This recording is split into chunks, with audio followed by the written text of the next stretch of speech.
Hello, good morning, good afternoon, good evening, wherever you are around the world, and welcome to Stream of Blood, and more specifically to Something Wicked, a 4-part Warhammer Fantasy roleplay game hosted by me, Humphrey Kerr, and played by 3 of the finest of players that can be rustled up out of my phone book and strong-armed into playing a game on a Saturday morning, Los Angeles time. Listen, this is part 2. I don't know if you've seen part 1. If you haven't, you're missing out. I'm not going to say stop this and go watch it, I guess, because we need to have as many people watching at the same time on Twitch as possible. But, you know, watch this, be mildly confused, go back in time, watch the first part, and then watch the second part again, and then you'll be entirely up to speed. But don't worry, we're going to be recapping what happened in part 1 very shortly. But first of all, I can't do this all by myself. I should introduce our fabulous players. So first up, playing Smilar Balloom, a, let's be honest, slightly insane woodsman and hunter and trapper. It's Mr. Phil Walker. Welcome. Here he comes. What's up? That's what the globalists want you to think, that we're not that I'm insane instead of telling the truth, dude. Get woke. This is a great addition to the Smilar Balloon backstory that he is. I feel like he gets more and more alt-right, like with every passing second. Assuredly. We know he eats witches, and he lives on his own in the woods. And by witches, I mean witches. Who's to say whether the people that he's consumed are really He thought they were witches. We don't know that they were witches. That's enough. That is enough for him. Well, joining Smilar Balloom, famed old woman consumer, is... Who is a crone aficionado? Yes. Yeah, crone connoisseur. Crone connoisseur, that's it. And wood-based maniac, Smilar Balloon. We are also joined by the stoic, stolid, witch-hunting, also maniac. Let's be honest, there's a theme running through this game that almost all of these people are mad in one way or another. Lorenz von Eberhard, it's Mr. Ross Bryant. Hello, hello. Yes, hi. I'm just imagining the cover of a magazine called Crone Aficionado, featuring Phil on the cover, just gnawing on a femur, yes. like a chef's hat. Yeah. This season's elderly ladies and where to find them. Hag tips. Yeah, 100%. And rounding out our trio of, mentally unstable characters, we are joined also by Marigold Branch Stepper, a wood elf with an unconventional style, let's just say that, played by the wonderful Gillian Jacobs. Gil, are you there? There I'm she here. Is. Hi. Yeah. Welcome. So happy to be back. As are we to have you back. Now, guys, before we jump into things, I thought I'd recap what happened last time for your benefit, for my benefit, and for the benefit of the folks at home. So, here's what we had last time. You guys had, for a variety of different reasons, found yourselves in the company of bounty hunter Franziska Kessler on the hunt for the Empire's most wanted criminal, Bruno Pfalz, the Butcher of Brunstad, who is a very nasty piece of work, a former witch hunter turned... what's happened? I'm reading off my thing. Phil gave a little cheer for witch hunter. Well, in Lawrence von Eberhard, we also have a current witch hunter, so we are truly spoilt for choice in that regard. You guys had struck out into the southern reaches of the Reichland, to the foothills of the Grey Mountains, and to a town called Grenmarkt, where reports of Bruno Pfalz, having been seen recently, had reached your ears. And arriving there, you had found a typical market town in the Empire, but blanketed under a thick covering of snow, as is all of the Empire. The longest winter in recorded memory has brought human activity to almost a standstill as people hide in their houses. But here you found a wave of refugees had been coming into Grenmarkt from small communities, hamlets, villages, and the such like in the surrounding area, all of which had been attacked under the predations of beastmen and goblins and all sorts of kind of creatures of the darkness that had, having been pushed into the very corners of the world by human activity, had started to represent themselves. And talking to some of these refugees, you had discovered that traditionally these people are protected by the troops of the Duchy of Stolzenberg, which is the local kind of authority. But of late, any calls for help have gone unanswered.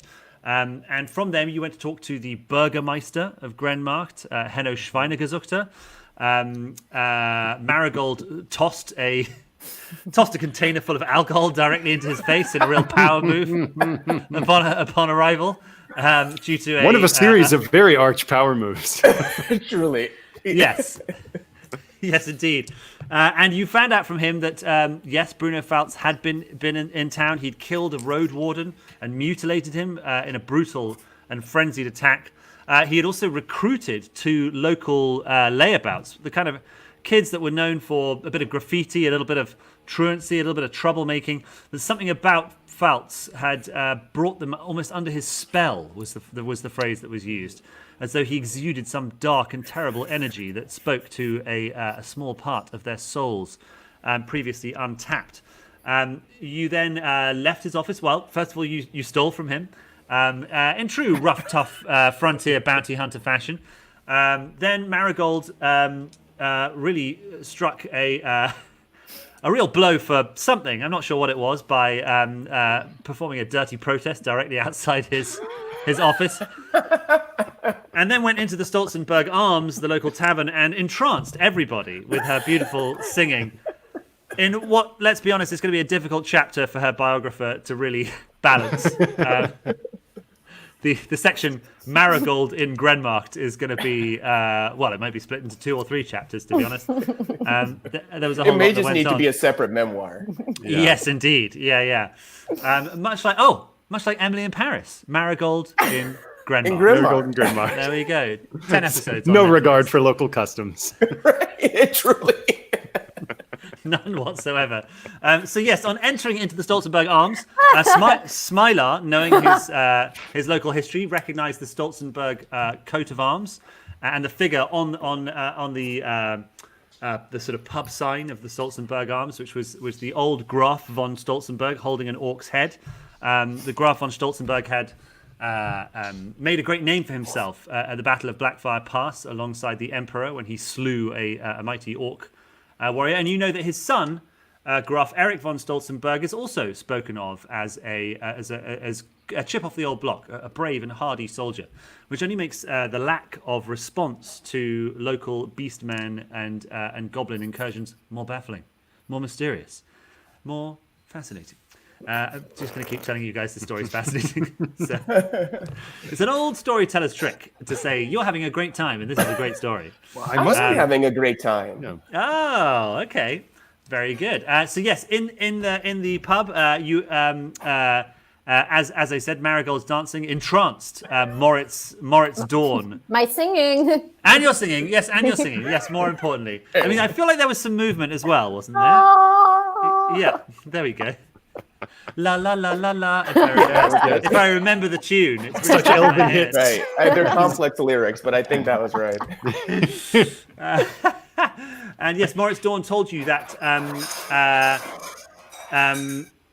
Goodness, that sounded like something fell over somewhere, but I don't think it's in this house, so I'm fine.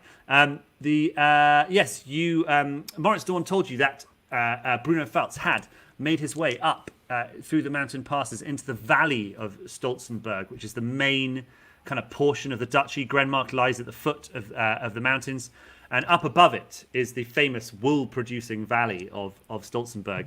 And so you followed him up the hill through the freezing cold, along with Franziska Kessler. And on the way, you encountered 2 beastmen who seemed to be fleeing from something. You dispatched them very swiftly, very impressive rolling. And beyond them, you found the gatehouse that guards the entrance to the valley. It's a high, steep-sided valley, and they had built a kind of defensive structure across the mouth of the valley. But it had fallen. The gates had been smashed. Inside, you found evidence downstairs of beastmen, many beastmen coming in and slaughtering the garrison.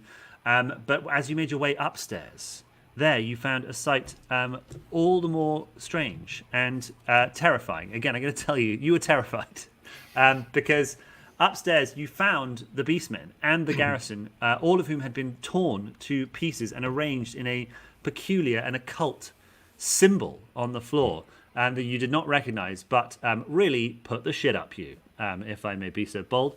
And at that very moment, you heard a terrible crack and boom high up above you on the valley side, and an avalanche fell, burying the entrance to the valley and trapping you in there with whatever it was that had done this terrible thing.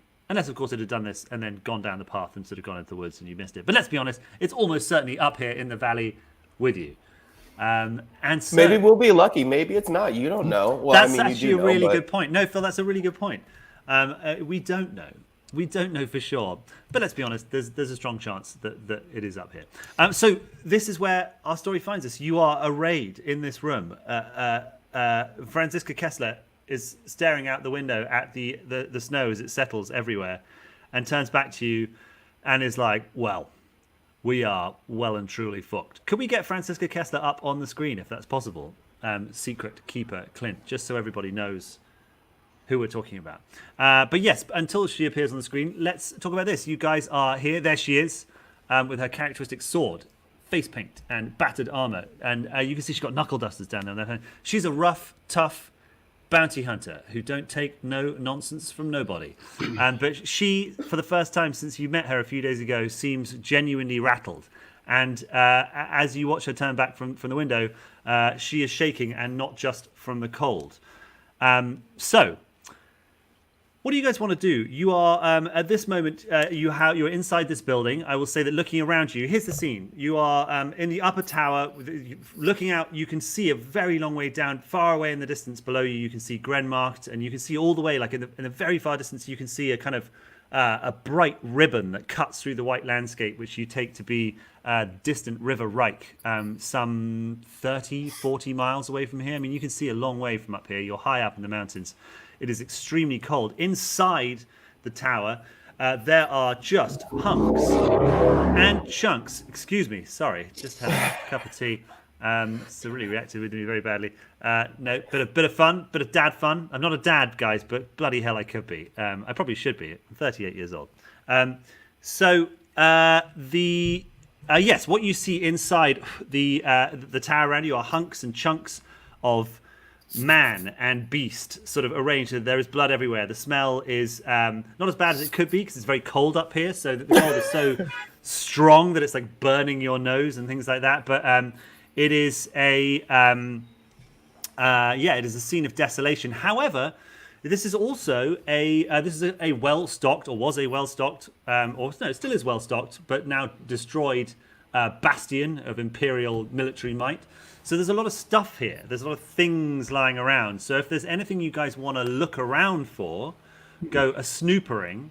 And in fact, Franziska is looking around, and she's seeming to sort of, she's really clenching her fists a lot, but she's already starting to scan the room for anything that might be useful herself. So what do you guys want to do? Where do you want to go? Just so you know the layout of the tower, there's a tall central tower off to one side with the kind of battlements that go out the side of it across to the other edge of the valley. Then behind it, I think we said there's like a dormitory, because this is a kind of a place that a lot of travelers and traders might stop on their way, take a rest after they've got up the mountain, or pause here before descending the following day if they're heading down the mountain. So there's a kind of domestic-y area. And there's also a more military area, which you're currently in. Well, I don't know about you guys, but I want to rob some corpses. They're not using them. What? So do I see any like weapons or like magic potions or like, just some cool shit, Okay, so give me I think I'm going to ask for a perception roll from you. So this is just a looking around roll, effectively. Yeah. Let's see. Oh, 82. Yikes. Okay, I'm not pretty perceptive. I'm not super perceptive, guys. I don't know if you knew that's this. not great. So I should have said it would be at a plus 20 because it's a basic kind of thing. Gotcha. But yeah, you are. I think Smilar, for all his woodsy rough and toughness, this is a shocking sight. Like this makes it's difficult for you to kind of tear your eyes away from every time you try and look. Oh, Well, Marathon. I have a 55. Should I join in perceiving? I think it's a good idea. Yeah, All right. Yes. Go. You perceive to your heart's content, Gil. Perceive away. I Yes, rolled and you're a- at a plus 20. Oh, okay. Well, I rolled this. Okay. So will you also roll one of these again? I should have. No, but I mentioned we all- didn't. It was double zero. Oh, I don't know what that's. Great. Well, you're very perceptive. Burying the lead. Yes. Well, unsurprisingly, our spy and Keen Wood gaze. Elf with her keen eyes sees all sorts of things, all manner of exciting things. So, you notice that there is up here on the level that you're at, there are some racks of equipment. Basically, there are often if the guard gets called out from here, their first thing is to assemble up here on this upper level because that gives them a vantage point to throw things down or shoot things down onto any attackers that are up here. So there are quite a few bits and pieces up here. There are racks and racks of crossbows and little barrels filled with bolts. There are racks and racks of halberds. That's a very standard kind of weapon. That's a one of those kind of spears with an axe head on the top. That's a very standard weapon here. The kind of thing that the Swiss Guard carry at the Vatican. If you are picturing that, and that's a very standard like infantry weapon of this period in the Empire's history. It requires limited training. It whacks people, it chops them, it stabs them, it yanks them. It's good against horses, it's good against orcs, which are generally bigger than people. I feel like you're really selling us on this, and so now, I should take it. No, and I give will some say, to my friends. I will say, I should say, now, Gil, you've known me for a few years, but I think I've done a good job of hiding from you what a weapon perv I am. So sometimes, or a history perv. But sometimes in describing things, I will get too carried away. I will say, so for you guys, halberds, listen, there's crossbows, there's halberds. There are also racks of, there's a rack of pistols there. I would like a pistol. Well-oiled. Sure. I Okay, want a so, pistol, too. Yeah, I'll take a Let's pistol. all get guns, dude. all right, well, okay, so. No potions, though? Potions. Now that's a good question. We are at the moment. You may find some more if you explore further into these sorts of things. So let me just quickly check what the pistol deal is. Okay, so everybody write on your sheet if you're able to, or type to your. Okay, all right. Thank you, Meganor. I will not be responding to heckling from the galleries about my proclivities. So yes, everybody on your sheet, if you're able to, if you can type in or write in, if you've got it in front of you, in your weapons section, because I'll find it difficult to remember, but I'm sure you'll remember, write pistol, and then in the damage section, write +9. Okay. Because this is the thing about a pistol is it does a lot of damage. It automatically adds 9 damage. So Franziska Kessler is armed with a pistol, and she is also kind of in that area now, stuffing her pockets with more bullets and refilling her little horn of her powder horn with the fine grain, thin Imperial gunnery school powder that they have here. This is good stuff. This very rarely misfires.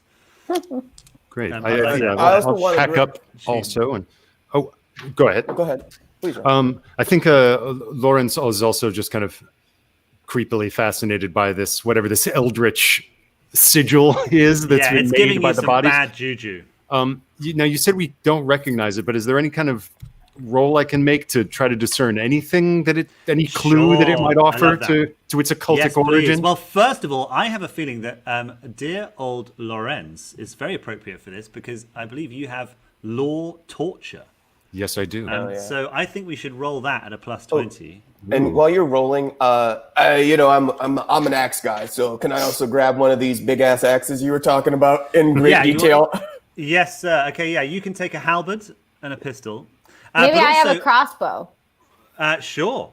Although you're very. Now, here's the thing I should tell you guys. I should tell you this.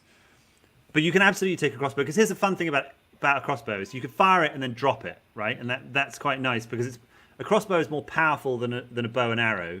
But you, as an elf, are more skilled with your bow and arrow. So all of you guys will be using to shoot your pistols. You'll be using your basic ballistic skill because you are not trained in the use of pistols. Now, I tell you what I'm going to say is that while you're picking up and looking at the pistols, all of you, Franziska Kessler kind of notices that you're like, ooh, like looking down the barrel, and she's like, oi, knock it off.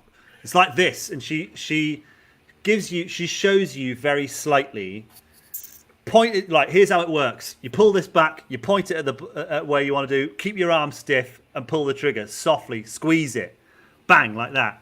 And that very cursory piece of instruction is going to allow you guys to fire your pistols at like a +10 above your ballistic skill. So you're going to have an advantage to any shot you fire there. But you are not necessarily as skilled at these things as you are at what you are already skilled at, if that makes sense. Right. So Marigold, you have many, many years of firing a bow and arrow, and you are genuinely really good at it. Your character is highly skilled.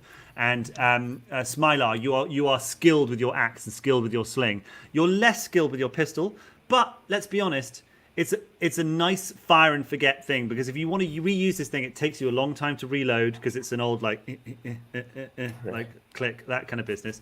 So these are great things to have in your belts to, at the start of a fight, just be like, boom, take that, and then go from there. So take whatever you want, my dears, enjoy them, cherish them, but be aware that in the main, you're going to be much more effective with the skills that you are skilled at. Right. Does that make sense? Okay. Yes. It does. Thank you. I'm just, not to get into the turn like role-playing game certified public accountant, but I don't. Where do I find the ballistics, just the base ballistic skill on this sheet? It's in your characteristics sheet. Sorry, I forget again. I throw these things out there as though everyone knows what I'm talking about. So under your basic characteristics, which is at the kind of top left of your sheet, let me see here. Oh, is it the BS? BS. That isn't politicians talking about. I don't know. I've given up on that already. But that is ballistic skill. It's not bullshit. Great.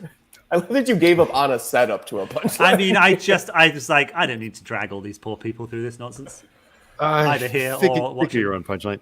Okay, yeah. I'm gonna go ahead and roll that torture skill. Great, go for it. And I you're at very extremely fail it. Okay. Okay, so I would say, here's what happens, because you very extremely fail it. You're looking at it and you're kind of trying to decipher, like, what is this?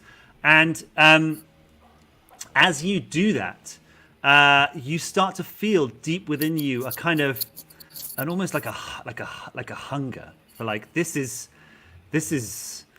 delicious. What you're seeing, it's strangely beautiful in a way. Like maybe we should make more of this sort of art. And I say, wonderful. Snap out of it. Yeah. Give him a okay. So let's see how successfully you get him to snap out of it. Okay. So Gil, give me an intimidate or a charm roll, something a social roll. To all right, I will intimidate. To like. Great. Yeah, you just see Lawrence like on his hands and knees looking at this stuff, just like muttering to himself, like, "Yes, I see. Pain is a door inviting us to walk through. Turn the key, learn the law." I fail. I rolled a 91. Oh, okay. So yeah, you say snap out of it, and yes, Lawrence is unmoved. No, he's still... snap into it. It has such things to show you. Smilar. Yeah, I'm gonna roll a. I don't know how charming I am. Which was the so you can do you can also do other skills available to you in this sort of scenario are leadership, fellowship, intimidate, and it's at a +20. Any of those. So I think your intimidate is your best chance. So where's fellowship?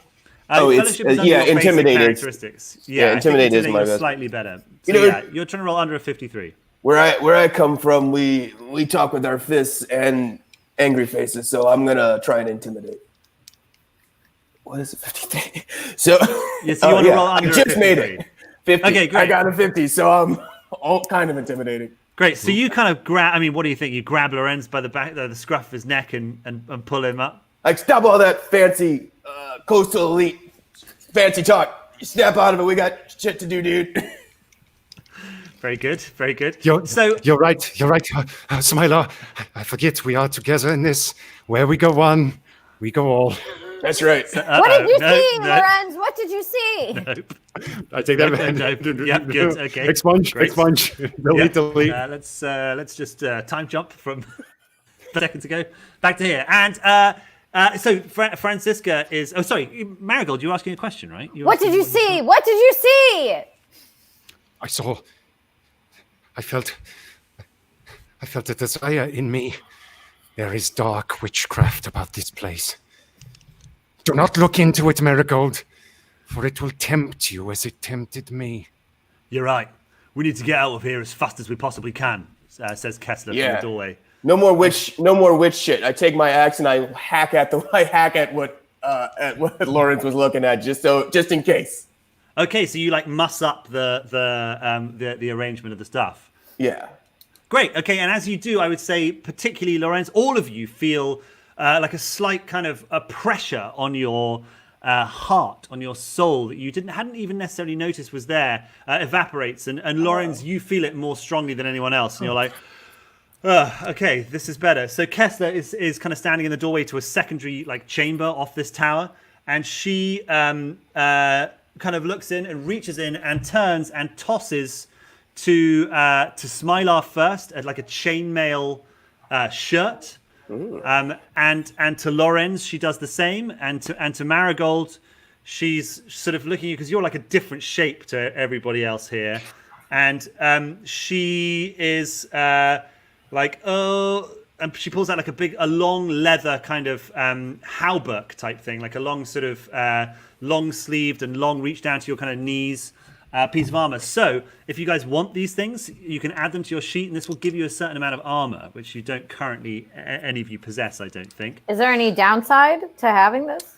No, not this much armor. So the more armor you put on, you can, and the more elaborate and like plate armor you put on, that has kind of stealth penalties. It's heavy. But for you, you're pretty strong, so you could manage way more than this leather hauberk. And for the guys, the chainmail shirts should be enough to protect. So that's going to protect your body and your arms. So everybody can put onto their sheets, into your arm section. This is just this is basically, we started this with some red hot shopping action. Yeah, this is like 30, it's like a shopping montage for the last 30 minutes. This is very much, we've kicked off with what the people came to see, which is you guys browsing inventory, browsing the racks. It's like a dressing room montage where like Smilar stepping out with like a chainmail like this, and we're both like, yeah, and you're all like, yeah. So what do I have? 100%. So Gil, what you have is Wait, can we say that like there's a go-go song playing in the background? Yeah. We've got 100%. the beat. Yeah, that's the one. So Gil, you have effectively what is called in the game rules a leather jack. So this gives you 1 armor point to your arms and body. So anything that hits you on your arms or your body is reduced. The damage that comes in is reduced by 1.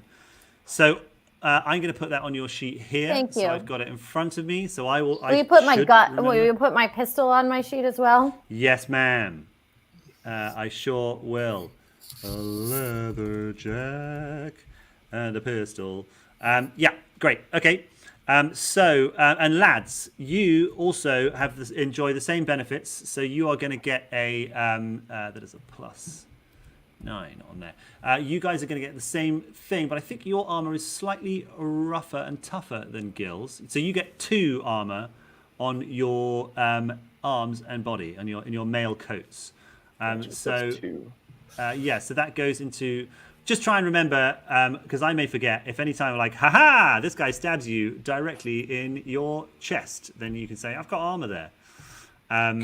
and then I will shake my fist in rage, and we will move on. Okay, great. So you guys have got some gear. You've got some stuff. This is the second shirt I've ever owned. I'm sorry, I'm getting a little emotional, guys. Congratulations, Smilar.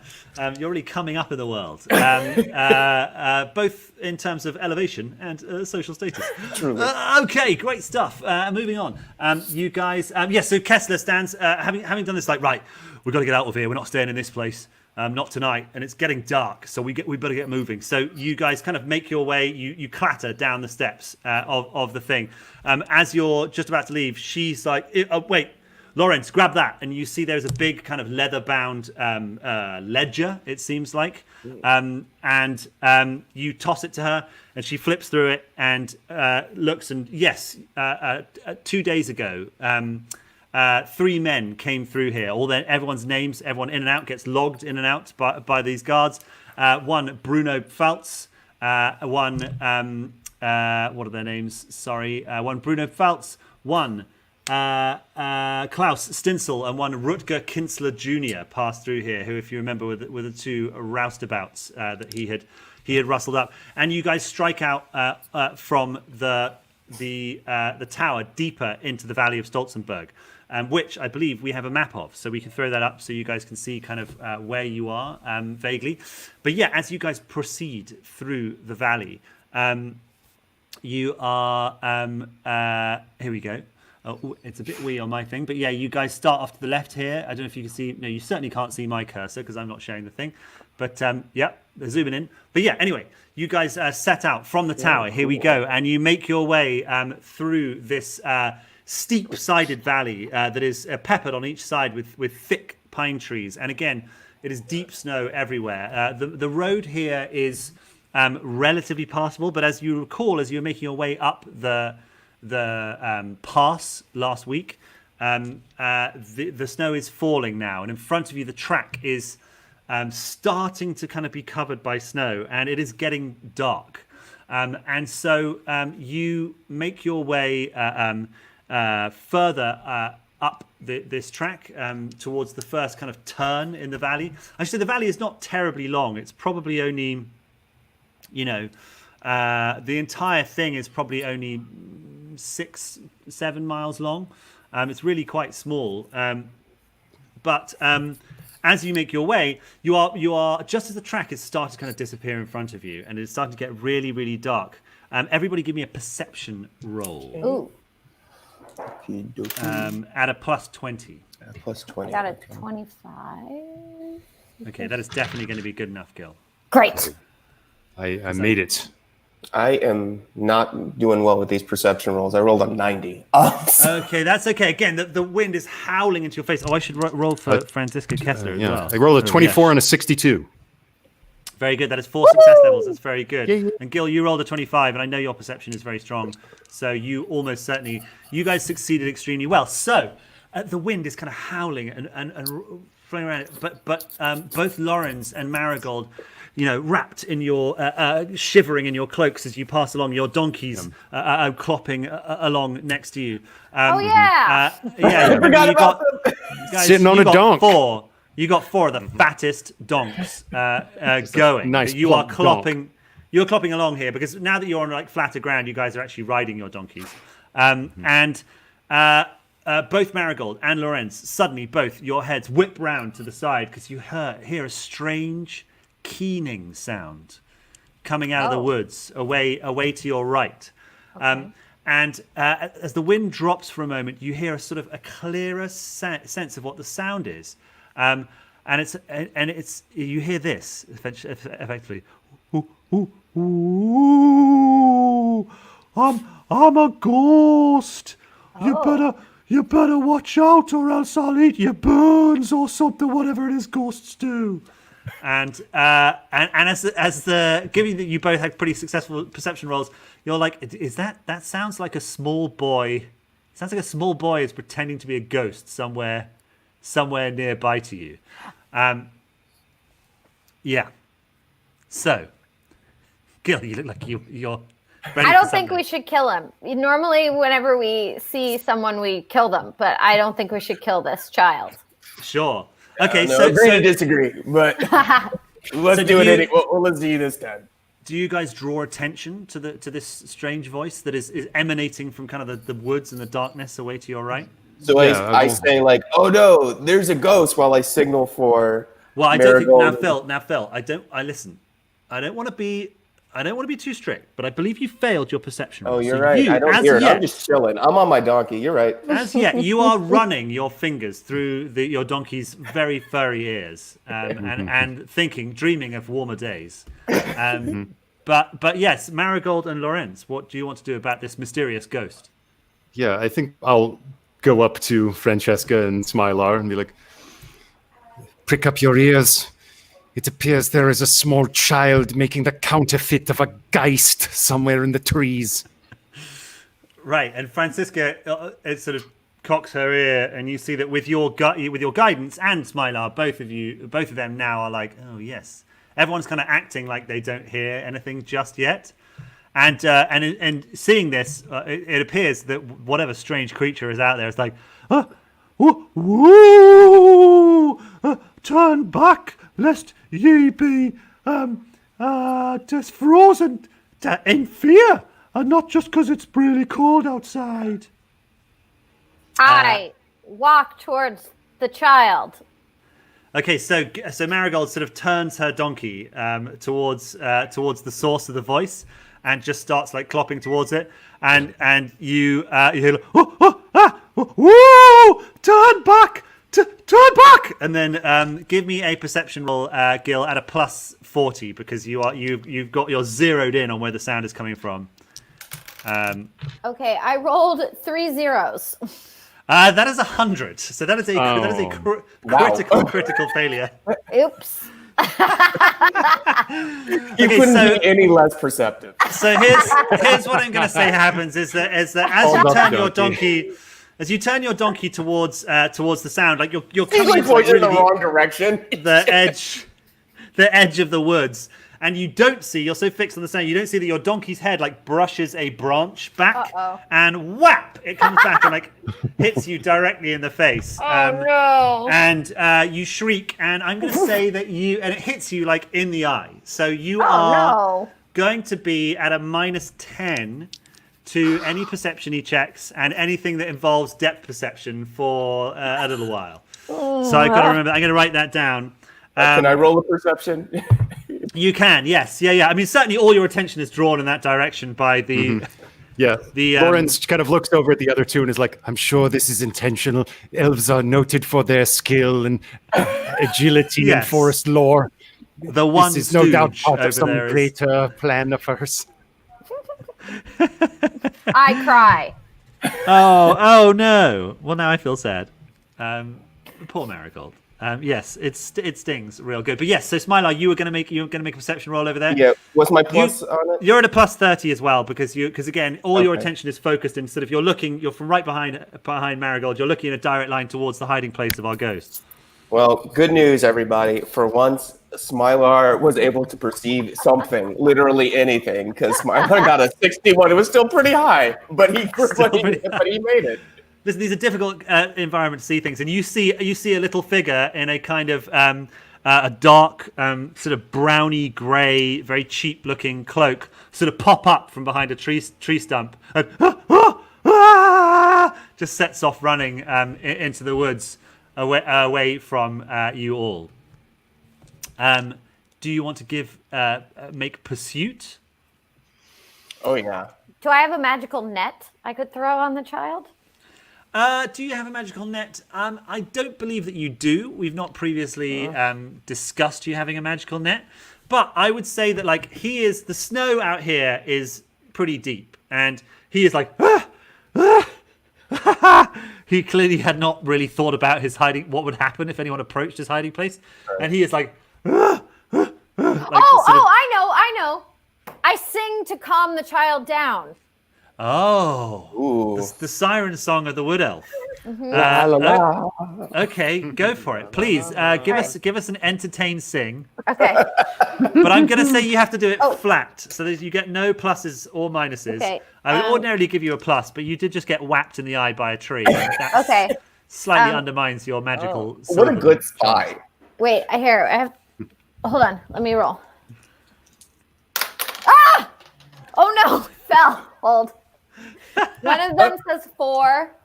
Okay, well that could be a good start. Audience, go get a snack. She doesn't have her headphones on. We're gonna say everything we like about her. Where's the die gone? Oh.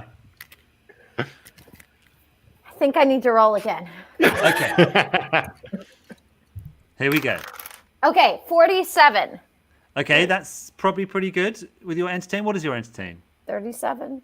Okay, so unfortunately, it doesn't quite.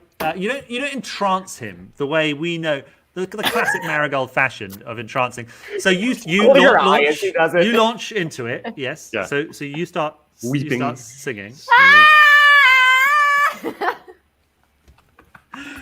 Yeah, and yes, if anything, you see his little pale face as he turns his head towards you, and like a look of pure terror crosses his face as this tall. I can them act.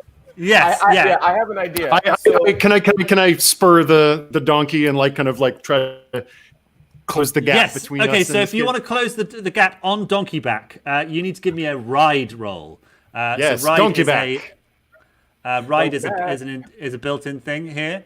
So Ross, I'm going to say you can have a ride roll. Now you're not a great horseman, it doesn't seem, but I'm going to say you're at a plus 20. But is he a good donksman? Is he a good donksman? We'll see. A good so you're at a donksman? plus 20. Yeah. Plus 20. Okay, well. Yeah. So you're looking to roll under 47, I believe. Stranger things have happened. I very much don't do it. I rolled a 75. Okay. Wait, Hump, this is like in the last one that you and I were, where we were just like fumbling through the. Yes, this happens sometimes. This happens sometimes. What if we offer him something he wants? Well, let's see. What Smilo, I what have do you an want to idea. do? Okay. Let me do one more. Let me try one thing. Yeah. So we tried singing at him. We've tried chasing him. What else? What else is there? So I try and use my sling, but I don't sling to kill. I sling to knock him out. Okay, that is the thing you can do in this. You can like pull your punch effectively. Yeah. So it makes things a little bit more difficult because you've got to like aim specifically to kind of to bring him down. Let's say, well, yeah, I mean you wanted to knock him out. Okay, so you're trying to hit him in the head. That's quite difficult. So I want you to sling at a minus 20. Give me a ranged sling. Under 40. Oy. All right. But, you know, listen, it's all about... We've also got Franziska Kessler here, who is, let's just say, more competent than you donuts. So hopefully she'll roll well if this is 7. What did you roll? 8 well, 7. What a pack of ding-dongs. So away to your left, sitting sort of quite proud and upright on her donkey, Franziska Kessler is like, why am I sharing 500 crowns with these fucking morons? So Marigold is like holding her eye and bellowing a song. Lawrence is like tangled in his own donkey reins, and Smilar just like whipped a rock into the sky. It just flew off. It flew off. And in classic slapstick fashion, you hear a squeal off the side, and a squirrel, sort of 20 feet to the right and up a tree, just drops out of the tree, and then gets up and, like cartoon style, shakes its fist and runs off into the forest. So Franziska Kessler, who's sitting on the thing, is like, "Oh my god, Sigma preserve us." And she, let me just double check what her stats are here, because I think she's not completely useless. She is, well, let's see. Okay, very nice. Classic Kessler. She rolls a 17 and she spurs her donkey through the snow. It like forces its way through the snow. Like this. And yeah, that wasn't the best donkey ever, but like, fucking, I'm doing my best, everybody. Thank you. It's great. Thanks, Ross. It's great. It's always in moments like this when you impersonate a donkey, when you see who your real friends are. And the donkey forces its way. That was a slightly better one. Forces its way through the snow and kind of like cuts him off. And suddenly the rest of you kind of blunder your way through the snow, and he is surrounded. And you see a little boy of probably 9 years old, maybe you would estimate. He's pinch-faced and very pale, and he's in his little cloak type thing, and he's like, oh no, please don't eat me, please. I'm a good boy. I said me prayers to Sigmar. So actually, yeah, if you do try and eat me, you'll burn up from the inside. You godless heathen swine. And you've got to give him credit. He's pretty brave in the face of four rough and tough adventurers surrounding him. And even after what he just witnessed, I would not be scared of us. Sure, that's fair. And in fact, surreptitiously, you see him like reach for like a sort of sapling behind him to try and like pull it up as some kind of weapon. I smack him in the face. Oh! Come, boy, we mean you no harm. Ow! Ow! I'm back at it. This is for making me miss. I mean, I'm getting very mixed we messages. mean you harm. That's very mixed messages. I'm bad cop, but I announce that I'm bad cop. Sure. Yeah, I can tell that. What? Please, don't eat me. He says again. Are you a witch? What? How dare you? Oh, that's classic witch talk. You're the witch. I can tell. What? Oh. He gets a better look at Marigold. He's like, you're an elf, aren't you? Wow! I've always wanted to see an elf. Well, I guess if I have to be eaten by strangers, at least I got to see an elf before I died. And that's more than many boys can say in my position. So I go to my death with a sunny constitution. Okay, so what's going on, young fellow? Why are you in the woods? Why are you afraid? Just let's get to it, mister. Okay. Give me so Marigold, I want from you either a charm or an intimidate roll, because this fellow seems both defiant of you. He's scared of you, but he's also defiant, and that's gonna make him clam up. I'm gonna try it. Well, I tried to intimidate it, and it didn't go well, so maybe I'll try to charm this time. Why don't you offer him another nice drink like you did to that other fellow? Throw it in his face? Well, no. I mean, hopefully this time you successfully offer him. Oh, okay. I'll a offer nip of your elven spirits. Is that? It's a child. Yeah, but remember, this is a sort of proto-medieval society, so here it's more, we drink beer. Like, I don't drink water. I drink ale every day because water's too dangerous to drink, you know. So standards are very different here. I'll probably get married next year if I survive. All right. It's olden times right now, but he says it's olden times. Yeah, I've got a strangely good grasp on the socio-economic situation of my people for a fella that lives in the woods and is 9 years old. All right, fine. I roll. Oh, wait, I shouldn't roll. Oh. What do you roll, Gil? You're at a plus 20. Sorry. Okay, I have 45. Okay. Against your charm is whatever your charm is plus 20. 62 plus 20. All right, so I'm under. You succeeded by 2 success levels. You charmed the shit out of him. So you unstopper your little flask of spirits, and you proffer it to him, and he looks a bit suspicious for a moment, and then he's like, ah! He takes an enormous pull on it, and he's like, oh, wow, that's some good stuff, that is. And he passes it back to you. He's like, hey. He sort of turns to Lawrence. He's like, I drank an elf drink. Wow. What you want to know? You're not going to eat me, are you? No one is eating you yet, young man. Because a lot of kids around here have been eaten. Oh, have they now? Clock that, friends. Clock that. Oh, yeah, please do clock that. I wish someone would do something about it. All me mates are gone. Big Franz, little Franz, tiny Eric, mid-sized, what's another German name? Franz. Yeah, it's a lot of Francis. I've got to get him. When was it that all of this devouring began amongst you and your variously sized companions? And by what? Well, if we knew that, then we wouldn't get eaten, would we? I thought it was by strangers, like you lot that come up from outside the valley. My mum says it's all to do with the new Gravine. What?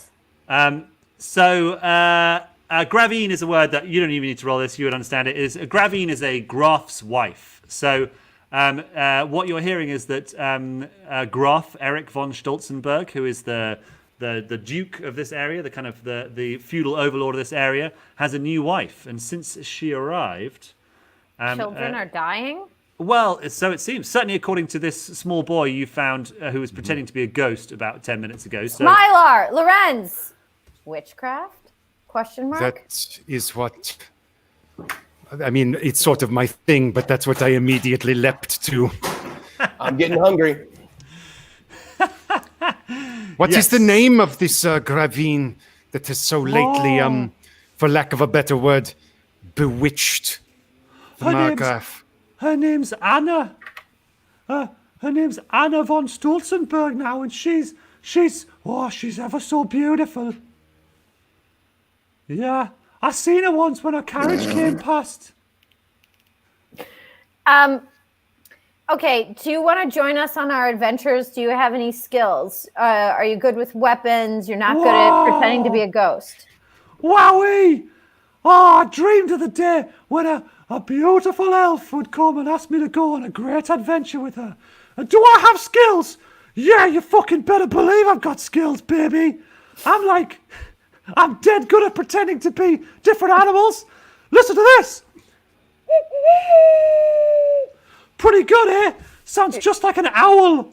So, if you need someone to pretend to be an owl, then little Horst Schaefer's your man. What? What? That's my name. Horst Schaefer. Smilar, Lorenz, who's the fourth person with us? Franziska. Yeah, you as well. Let's confer. Don't go anywhere, kid. Right. So what, you want to bring this little child with you to find a mass murderer?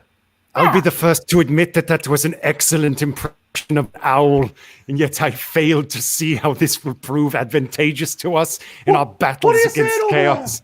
What are you saying over there, you guys? Well, we could always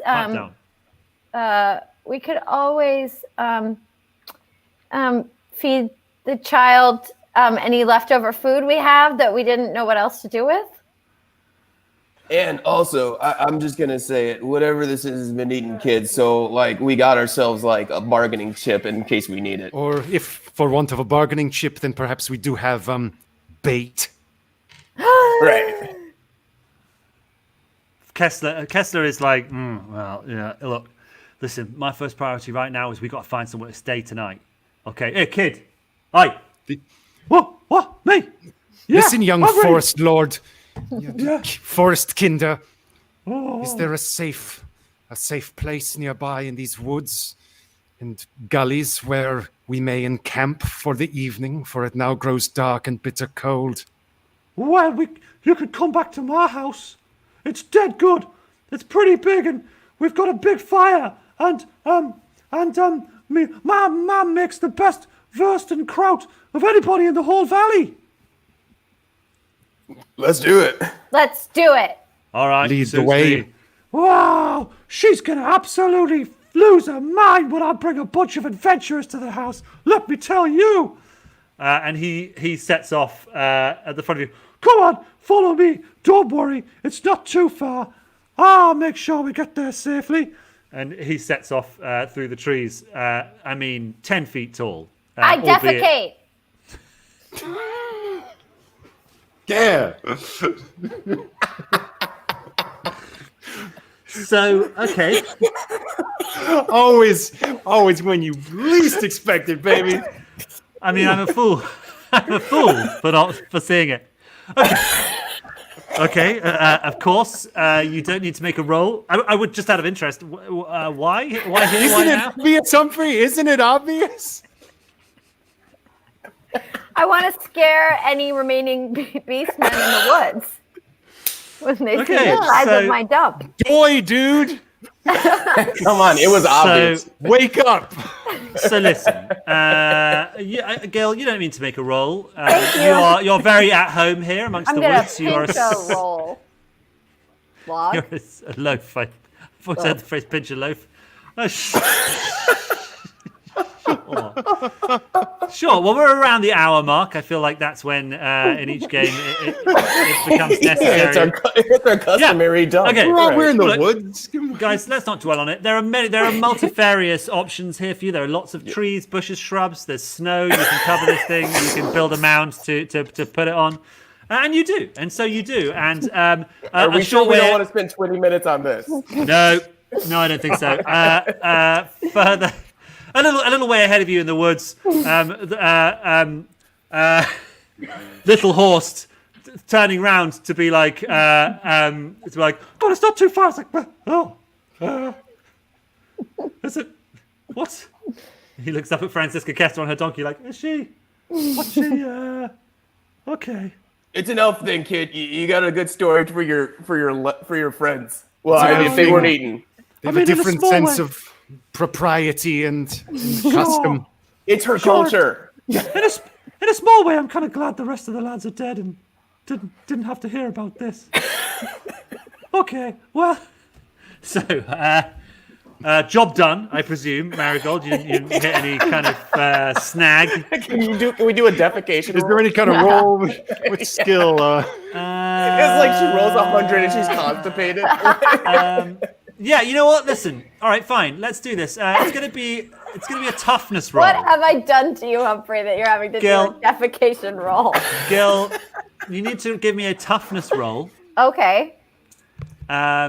Just at a straight toughness. Is it's very cold up my, here. Is that one of my characteristics? Yeah, that is your character. So that's 34. You need to roll under a 34. Under a 34. Yeah. Oh! I rolled a 15. Wow. It was a real smooth move. It just flies out. And this marigold is regular. I tell you what, guys. Marigold.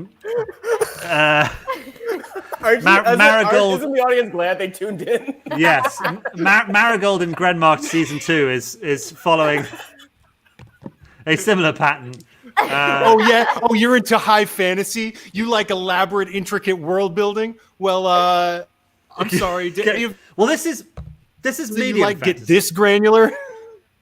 This is medium fantasy, right? It's this game, a big thing, like there's like a watchword phrase for this gaming system amongst fans is mud, blood, and shit. Like that's a big part of this world, because they want it to be. It's not super high fantasy. It's not. You sure did, Gil. We didn't even talk about this beforehand. You just knew what this game. We've had some mud, we've had some blood, and we've had a whole lot of whole lot of shit.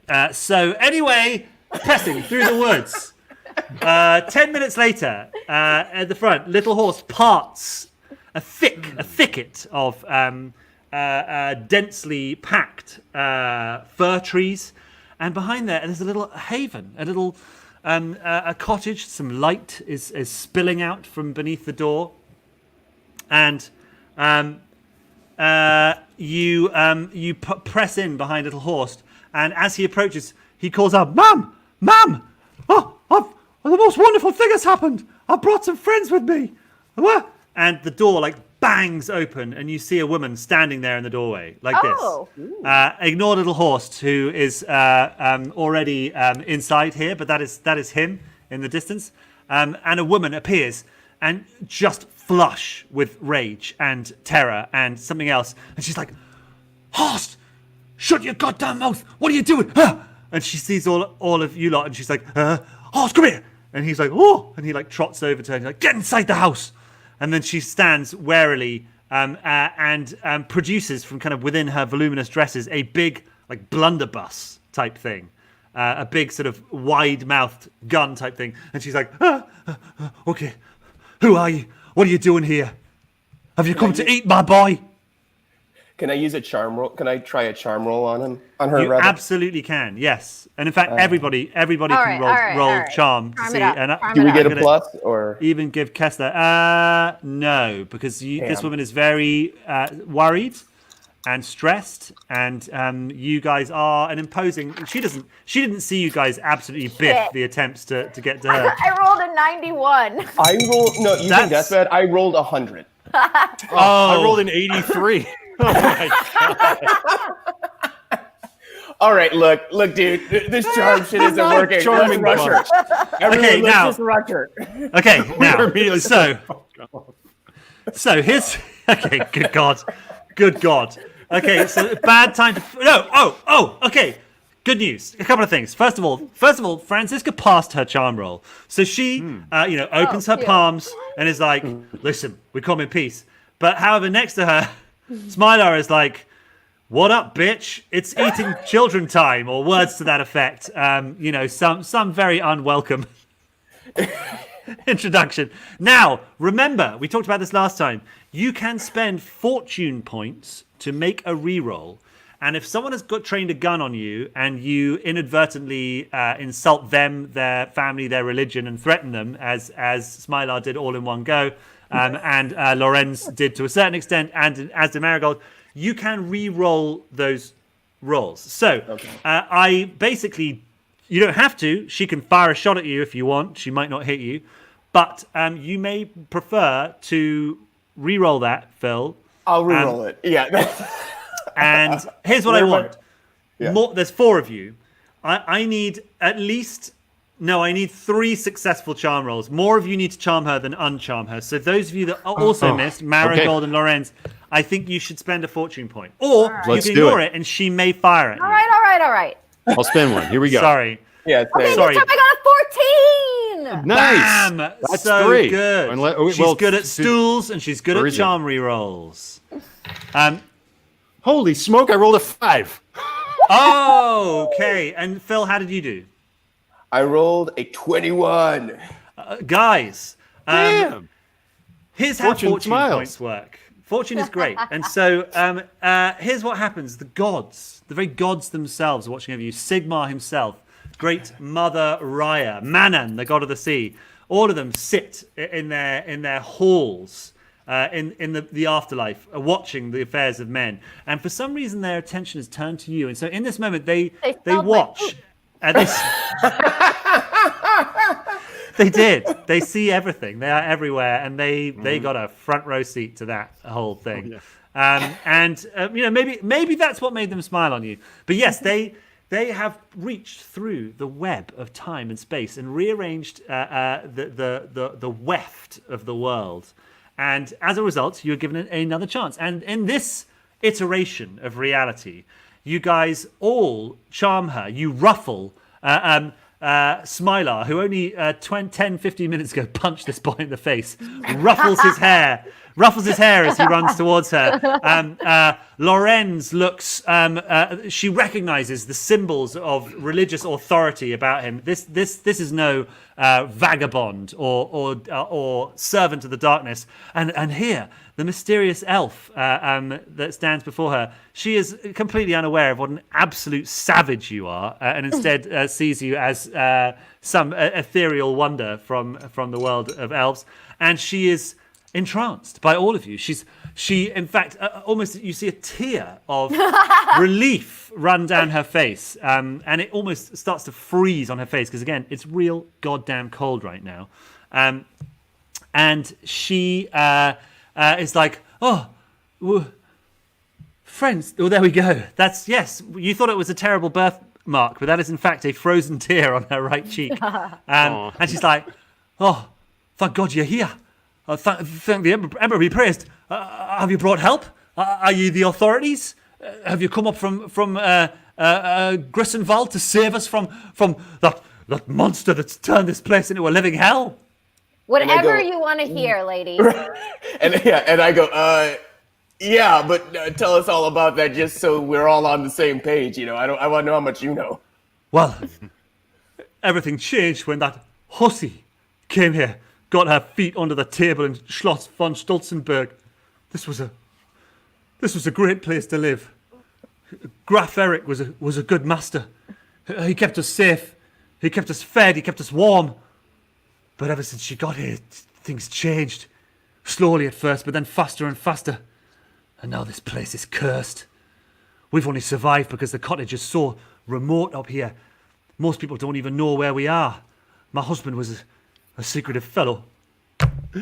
More protect his soul wherever he is now. I pray to God he's dead. That's the best result he could get. Wait, so he's missing? He's missing. But some that go missing come back. And not the way they left. Clock. Take note, friends. Take note. Yes, do take note, please, because no one's been caring up to now. Yeah, that'd be great. That's what I said, ma'am. Earlier I said to them, clock it, because I've been out here fighting a one-man guerrilla war that's mostly consisted of being like I'm a ghost, and occasionally I shoot things with my sling, but nothing, no big stuff really. Hey, ma'am, I got a question. Have you heard of this a guy named Bruno? Does that involve anything in this? Bruno Tauber? No. Do you mean Bruno Tauber? Oh, I know all about him. We seek a different Bruno by the name of Bruno Feltz. Feltz? No, I don't know that name. The only Bruno I know is Bruno Tauber. He's one of the three Tauber brothers. The three Tauber brothers, they were the main champions of Graf Eric. Brave men, strong, true, the captains of his guard. But what they've become now. She makes the sign of the twin-tailed comet, which is the equivalent of crossing herself. Something. I thought she was a crip, personally, but... You thought she was a what? A crip. Oh, I see. That's that, isn't it? Yeah, it is. Very good. We're going to need to get rid of that as well. Guys, not affiliated. I'm not getting in on any gang stuff. No QAnon, no gang stuff here, please. Thank you. Go ahead, Lorenz. Or it would seem that there is a dark force here that is drawing to it other forces of darkness and chaos. That's right. That's right. This place, it's changed. Do you know any spells, lady? Spells? She flicks her eyes to Lorenz. I mean, she's like, no. I just live out in the woods, all right? I'm no witch. Nothing like that. I swear. Can I roll to see if I discern that she's lying right now? Yes, you absolutely can. Roll intuition. You can all do that if you want. Great. All right.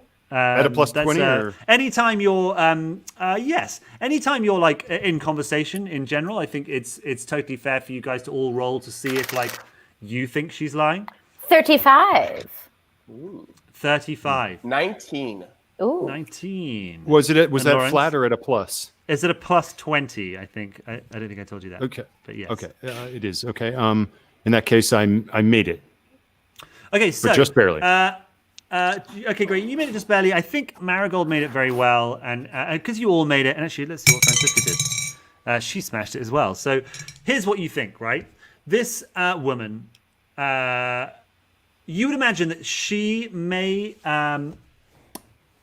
she probably is good at a herbalist. She is good at woodcraft. She kind of mashes, you know, the odd bits of a shrew together with some hazelwort and some other sort of herbs from around here to make salves and things like that. That is enough to get you burnt to death in some towns of the Empire. So she is nervous, but you certainly don't. You see pretty clearly that she is. Her genuine relief at the sight of you, and her relief particularly at the sight of Lorenz von Eberhard, who is clearly dressed in the attire of a witch hunter, tells you that she is probably on the level. You know, she is not a creepazoid. Great. Then I kind of put my hand on her shoulder and I'm just like, calm yourself, Frau. Frau Schäfer. That's the name. Frau Schäfer. Schäfer. You have nothing to fear from us. We only seek one evening of your hospitality and your fire, that we may go about our business of driving this contagion of witchcraft and evil from your land. Okay, of course, come in. And she ushers you in to her little cottage. It's small, it's cramped. It's kind of like a one-room cottage. You know, there's a big-ish bed that is looks not terribly comfortable. There is a little cot type thing that Horst probably sleeps in. But one thing that she does have in here, which is kind of great, is there are a ton of sheepskins that are like all over the place. This is sheep country. This is wool country. And one thing that the local folks are not short of is a lot of like very high grade sheepskins and things. And so, just to speed things along here, you guys are. Well, Gil, if you want to really get into the nitty gritty, granular moments of sheep skin dispensation, then we could do that. Is that? No. Move it along. Oh my God. We don't want to talk about animal husbandry for 30 minutes. Yes. Okay. So she is able to make up some very comfortable kind of beds and things for you. She shares a peasant's deep winter meal with you in the form of a kind of thin gruel. Using some kind of pounded up millet and grits and things. Yes? Smiler, can we eat some of that beastman meat that you took? Yeah. I got a big hunk of beastman meat. Now be careful, it's because it's cursed, but what the fuck? Who cares? Okay, so you produce a huge flank of sort of what let's call it strange beef. Strange beef. I bought some beastman ribs to your potluck. So you produce this huge hunk of like pretty fresh cursed meat. Cursed meat. It's a beef of a kind, and she takes it from you and sniffs it and is like, what is this? That's beast meat, ma'am. Okay. Is this really? You're doing this? Okay. No, all right. We're not doing it. It was just passing. Gil, too late. Too late. You've done it. You hand this thing over to her. She smells it, and she's like, "Oh, what is this?" And she kind of like looking around, like she kind of is turning it in her hands, and then she sees very clearly a kind of crude tattoo of the 8-point star that is the symbol of chaos on it. And she looks up at you and she looks over at little Horst and she's like, "Run!" And Horst like dives and smashes through a window. Oh my God. At the far end of the thing. And she dives. Okay, now this is a problem that it may be my fault because you guys don't understand. This is like damnation meat. This is like you just served her a chunk of a devil, essentially. And it is. We killed the devil, though. Borderline. It is borderline cannibalism because that is a sentient being that you want to eat, and it is also just infused with the terrible dark energy of chaos. These are the twisted children of the chaos gods. So I will allow you to spend a fortune point again. I re-roll on that. So it wasn't a roll. So you don't have to. You don't have to roll. This is me. This is my mea culpa for not having made sure that you guys understood quite how foul and feared. So that's why how foul these things. But your characters wouldn't have. All right. How are we supposed to know how much of a party foul it would be to serve cursed chaos meat? Right. I mean, they look like cows. I was adding to the gruel. Listen, you in a way, your sentiments were great, and this is why I'm offering you this one offer only opportunity to burn another fortune point, to go back in time and not tell anyone, not tell any normal people what a bunch of maniacs you all are. But if I spend this fortune point, then I need to know my companions have my back. Of course. If I will need them. Yeah, it is going to be. I'm going to make both you and Phil the potluck perverts, as you are now known, to go back in time and just. Instead, Phil just grasps the ginormous hoof that is sticking out the back of his back and just pushes it slightly further down, out of sight. Yeah, and That's just like for later. Because I know that this is cursed devil meat, so I don't want anyone to see. That's something I knew. I just didn't tell you the whole time. Okay, now you do have other provisions. You have other rations. You guys stocked up in Grenmark, so you've got a bit of dried sausage. You've got some beans. You got some this, that, and the other. So you're able to toss these into the pot.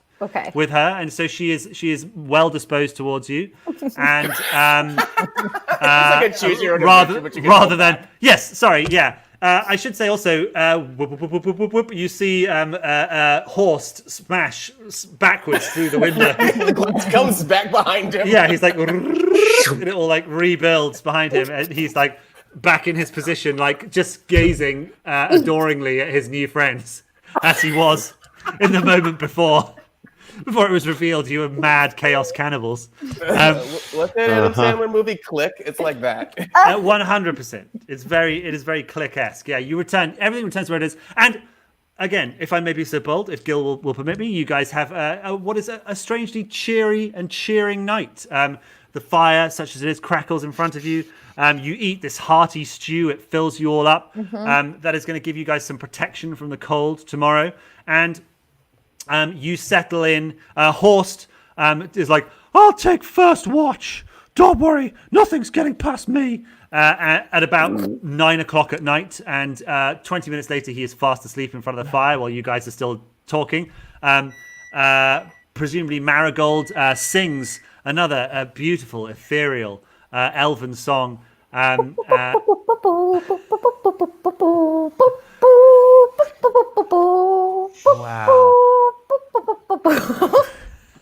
Deep and meditate, just like everybody is wrapped. Yeah, everybody is wrapped. Even Lorenz, who is naturally suspicious of this strange creature that is not really mentioned in Sigmar's texts, tears fall down everyone's eyes. Everyone's spirits are raised by the beautiful song, and you sleep deeply. Kessler takes first watch. She wakes Lorenz von Eberhard a few hours later, and you take it in turns throughout the night to sit in the window and stare out into the darkness. But your night is undisturbed, and you rise the following day, refreshed and ready to strike out into the world. Kessler is first up, and she chivies you out of the door pretty quickly. To get back on the road. There's no time for this sort of nonsense. We can't rest here. Faltz is ahead of us. Who knows where he's got to? Yeah. How do we get fortune points back? Do we get them through like resting or? So you will sort of regrow them through automatically in between each session. So I think ordinarily the way the game works is that sometimes it's like at the end of a campaign or the end of an adventure you get them back. But I'm giving them back in between each session because we need them. Yeah. Let's be honest. We all need them. I need them.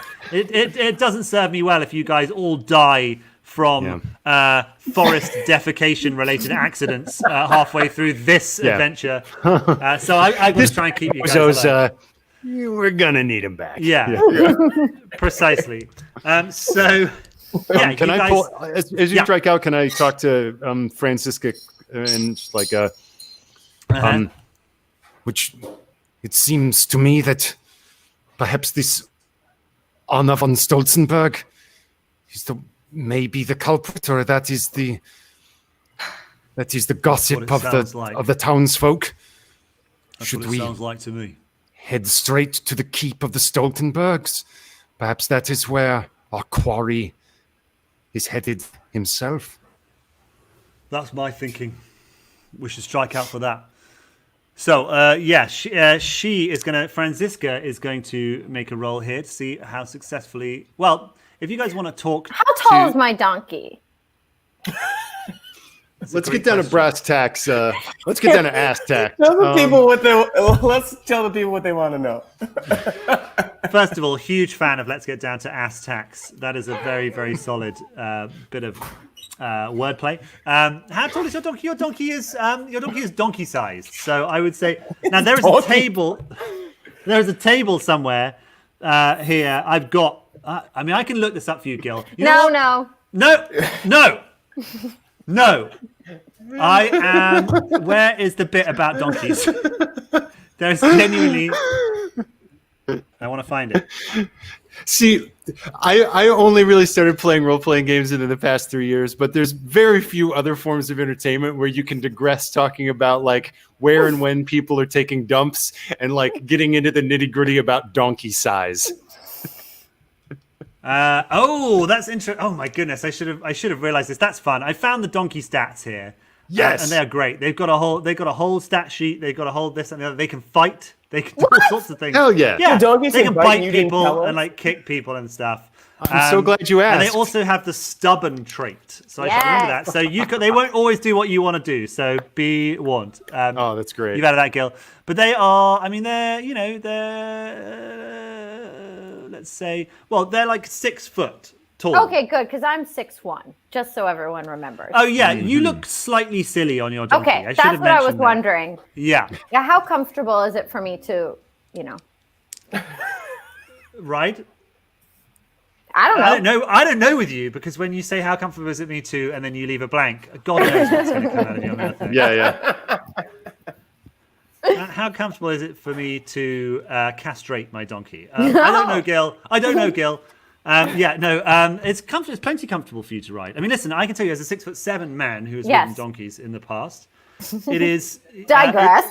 It's comfortable. It's comfortable, but it is. You look stupid. Okay, I look stupid on all animals. Unfortunately, my cross to bear. But yes, you look great. You look fine. No, you look stupid, but you're very comfortable riding your donkey. So Franziska Kessler is going to ask. Oh, great. Well, she rolled a 90, so she manages to massively insult Clara Schaefer. Just as she's leaving, she's like, "You should put more salt in your stew." And Clara Schaefer's like, "Fuck you." So they part on bad terms. Can I say that Lorenz takes some of the gold coins that we swiped from the Burgermeister and sets them surreptitiously on a table and just very walks nice, away. Very classy from Lorenz. Very classy. So I think you have now spent 2 of your 4 gold coins, you guys. Yeah. You fool! No, that's all right. Hey, that's fine. I mean, he is a fool, but that's fine. Yeah. That is a lot of money. That's very generous.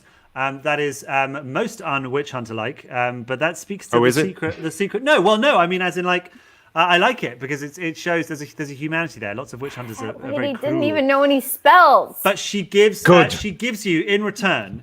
She gives each of you a one of these Stolzenberg blueback. That's the strain of sheep. That's what we'll say. You each get a Stolzenberg blueback pelt that's going to go over you, and that is actually really useful because it is goddamn cold up here. And you've done well. She also gives you some pretty accurate directions of what's coming up ahead. So can we get the map of Stolzenberg back up, please?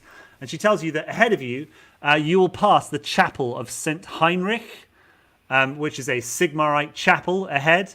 Then you'll pass through Schneestadt, which is the big town up here. There's lots of little cottages like hers scattered throughout the valley before eventually arriving at Castle von Stolzenberg. And she recommends that you get cracking because it is quite a distance. I mean, it's 6 or 7 miles, but in the conditions that you have right now, it will take you a while to get there. But also, she warns you. She gives you a terrible warning before you leave. Be careful, Schneestadt is not what it once was.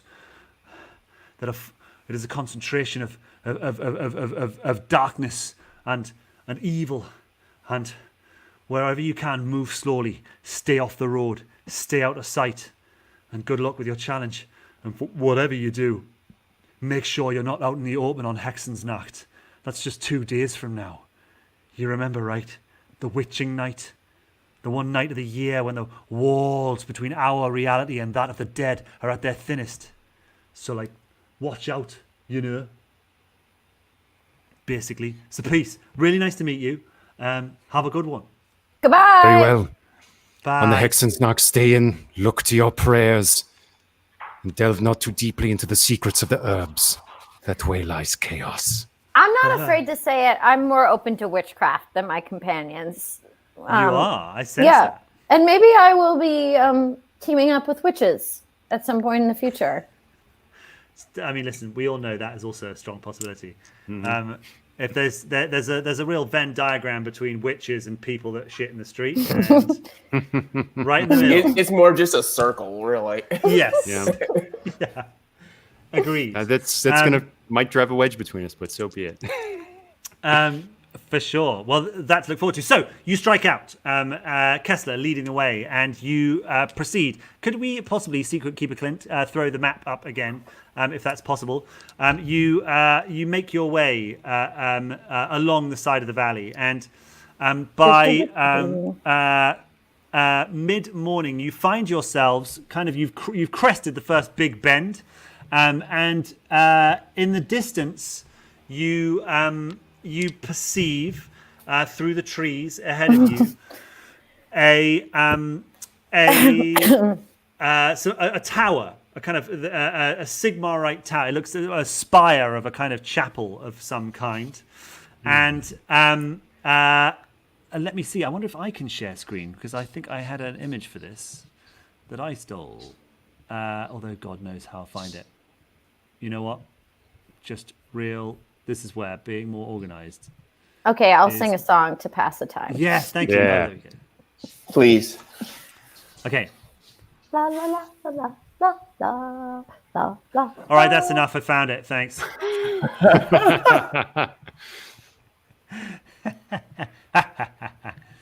Wait, application window. What am I doing here? This one? Oh gosh, I hope this is right. Oh no. Okay. There we go. That's the chapel? That's Whoa. the chapel on the left. That's what you see ahead of you. Yeah, I mean, guys, it's Spooksville. Also, this is at night. It's dark. It's taken you a fair while to get over there, and again, almost a whole day it's taken you to get along this way, because the way has been so treacherous. And at certain points, Kessler, through an abundance of caution, has held up a hand and signaled, and you've moved off the road and hunkered down in the woods. And so at about 4:30 p.m., I suppose, you are arriving towards this chapel, like this. And everybody, just as you're approaching, again, Kessler freezes and holds up a hand. Everybody give me a perception roll. Okay. Here we go. By the way, Gil, are you standing for this? I am. Yes. That is, what a great move. I would like to do that in the future. 31.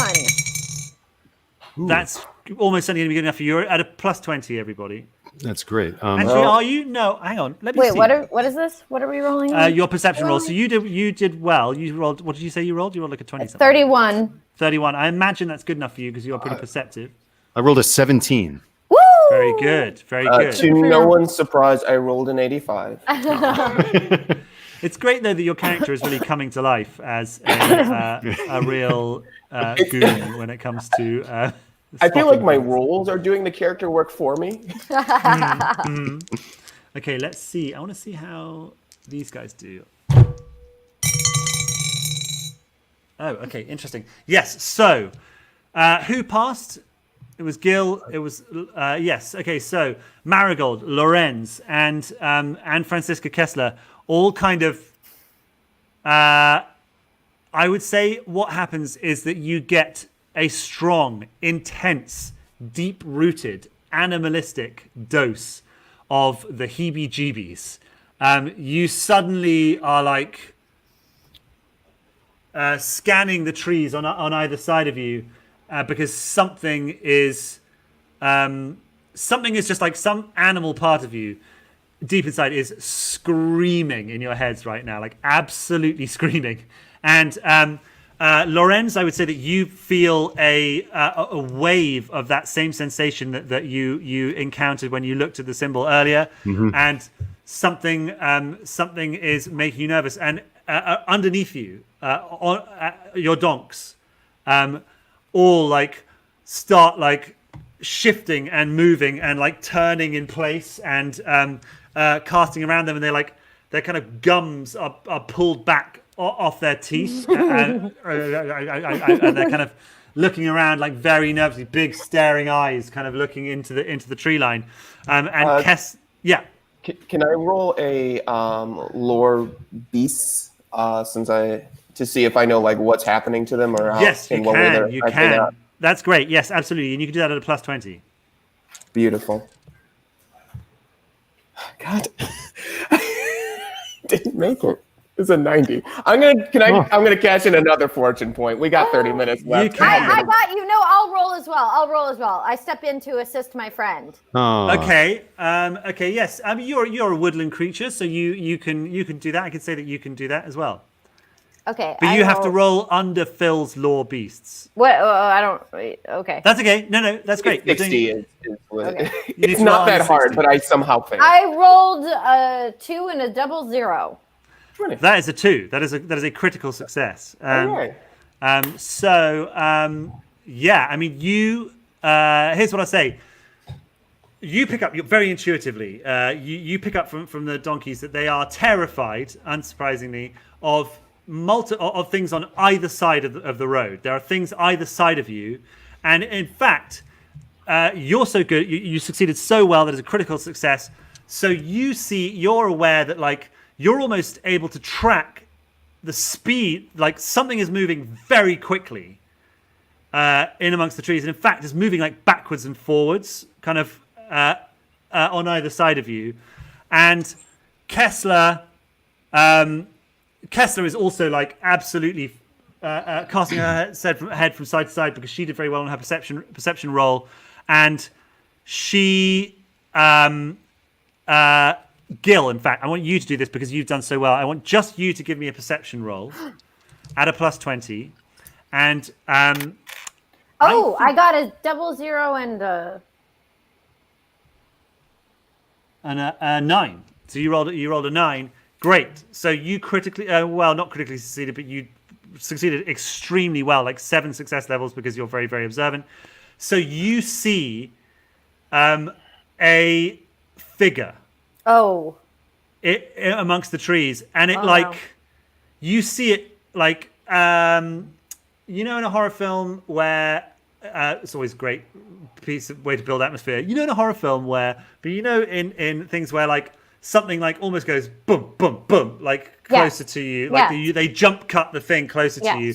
That is kind of what you see. Is something moves incredibly quickly through the tree line, and then it stops, and it is a huge hulking figure like this, and. Almost at the moment. Well, do you point it out? Do you? Of course. What do you do? Yeah. So you're like there, and almost as you do, a pistol comes up in Kessler's hand, and boom, she fires a pistol. Why are we always killing things before we even try and talk to them? Well, I think it's because, and this is my fault, Gil. What I'm trying to communicate here is that the thing that you see hulking in the tree line is, it's big, it's scary. It is scaring the shit out of the animals that you're with, and that is communicating itself to your teammates. And Kessler she's a bounty hunter. She's rough. She's tough. She's not a negotiator. You're a spy. You're a courtier. You are used to using your words. She is used to shooting things and asking questions later. And so her pistol comes up in her hands, and bang, she fires, and almost simultaneously. She kind of turns to you and is like, ride! And she kicks her donkey's flanks harder than she has done up until now. Let's see if she is successful in that, because as we remember, donkeys be stubborn. Stubborn.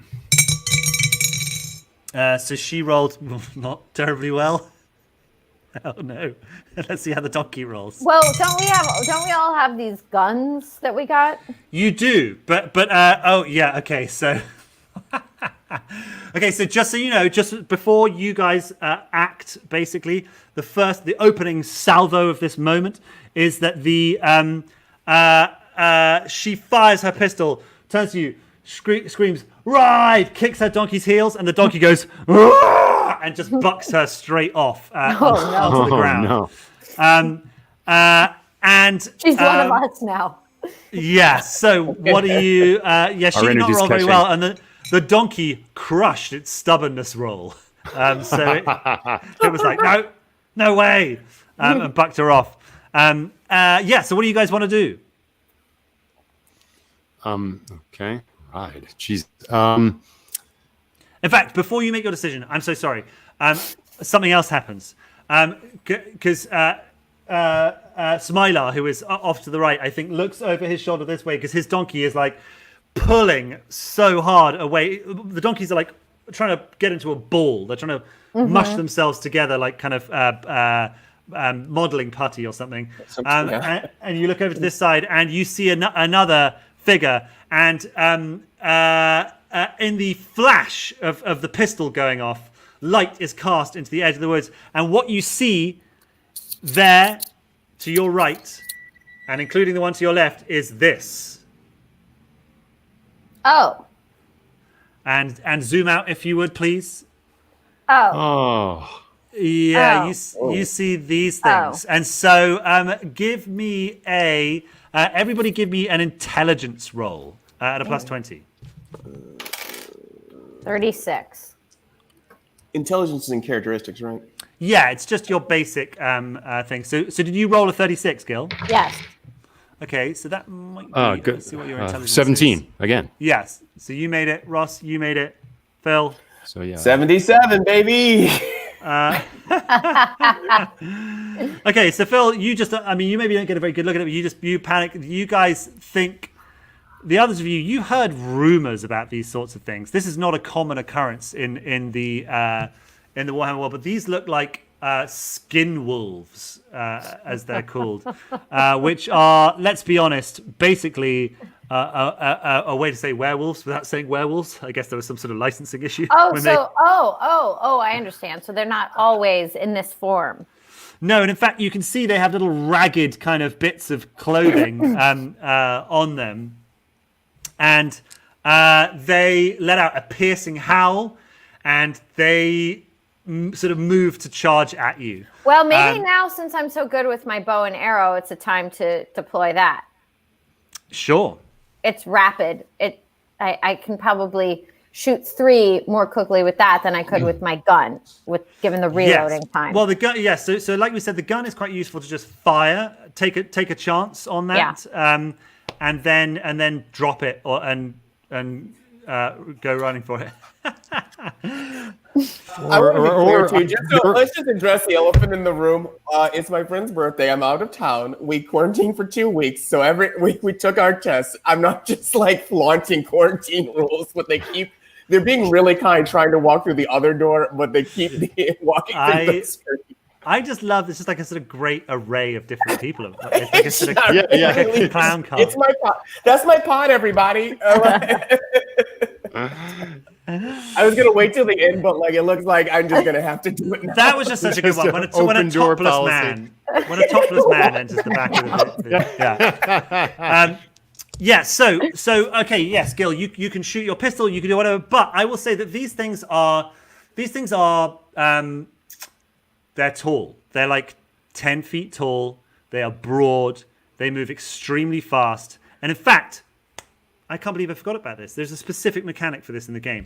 If you want to shoot at these guys, you need to give me a cool test. But I thought my bow and arrow, aren't I better with that? You are, but to do anything. So here's the thing: these guys are scary, like for real scary. And so, in order for you not to just run away, I don't know fear. So you have to tell me that I'm afraid. Yes, of course. You in real life, famously fearless Gil. Nope. You don't know what it's like. Yes, well, sometimes in regular human beings, the sight of something that is dangerous to them can instill this sense of, fear is what we call it. And I just want to point out too, I'm sorry, like the topless man was going to walk back around, but he like saw it and then walked around the other way, just so you all know.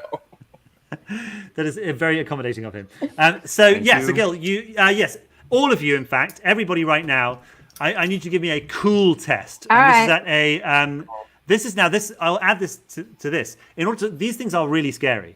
So in order to do anything other than run away from them, you need to succeed a cool test, and you also need to pass by 2 success levels. I will explain to you what that is. You just tell me what you rolled. All right. And we will go from there. And that's flat against the cool skill? That is flat against your cool skill. So, Gil, what did you roll? Oh, no. I rolled an 86. Okay, so I'm afraid you are paralyzed. Not paralyzed by fear, but you are... Probably pooped my pants. If you hadn't gone earlier... Oh, that was yesterday. I don't know how often... Well, it's more of a dry heave. You went twice yesterday, so there's every chance you could go again now. Probably. These are the sort of beasts that might respond to that sort of show of dominance. No! That is true. Mentality. That is true. Rossi and Phil, how did you guys get on? I rolled a 74. You failed as well. Phil. So I'm a pretty stupid guy. I'm not very perceptive. I come from a hovel. I don't really know what I'm scared of. I rolled a 17. Okay, great. So the first thing I'm going to say is an embroidered patch on your shirt that says "No fear." So you guys, here's what happens. Marigold and Lorenz, you are like frozen in terror, and your fear, your like tension, you tense up, and it is communicated through your body into the donkey beneath you, and your donkeys just take off at top donkey speed, which is not super fast. I was going to say, is that fast?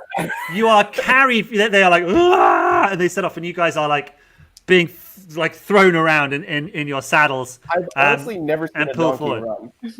They can do it, but they can't run very far or very fast. But they set off. Smilar, you are now you are in control of yourself and your donkey.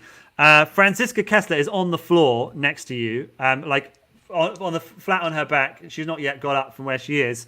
And you are. What do you want to do? I'm gonna fire this gun, my dude. Go for it. Take a shot at the nearest one. All right. It's a +9. What do I have to roll? And it's so you're going to roll just your ballistic skill because that is your basic. Okay, my BS skill. Oh no, add a +10. We said because you had so I have to get under 48. All right, that's the thing, everyone. Under a 48. Send me positive vibes. Oh, God. 95. I just fired it like this.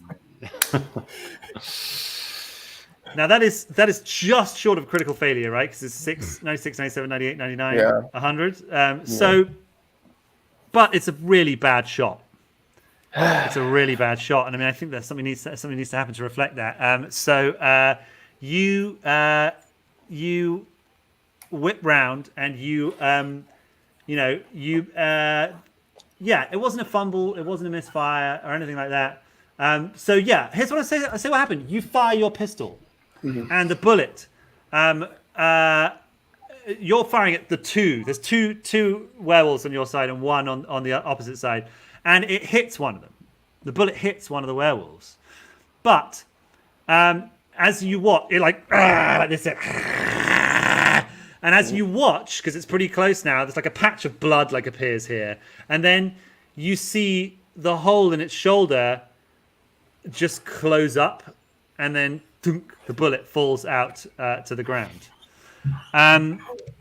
So let's see what happens now. They are going to they're going to come at you guys in some way. So the first one. Negotiate a peace treaty with them. I feel like that moment has passed, Gil. Marigold, quick, take a dump. See if that works. Use your powers. Use your magic dump powers. It is now. It's their turn. So please let's respect the turn order, Gil. Hold your dump for just a second. So the first one, oh shit.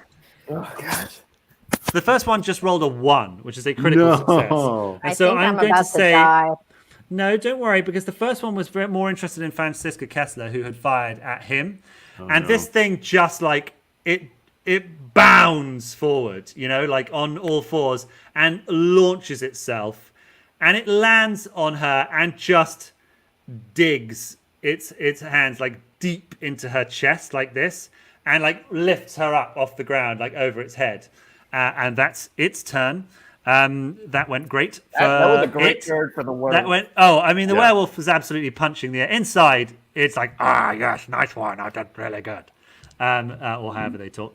And then it's so you guys, because you were not surprised, you kind of all got a turn first. So they are going to go in order, and the first one, interesting, sets off after Marigold and Lorenz.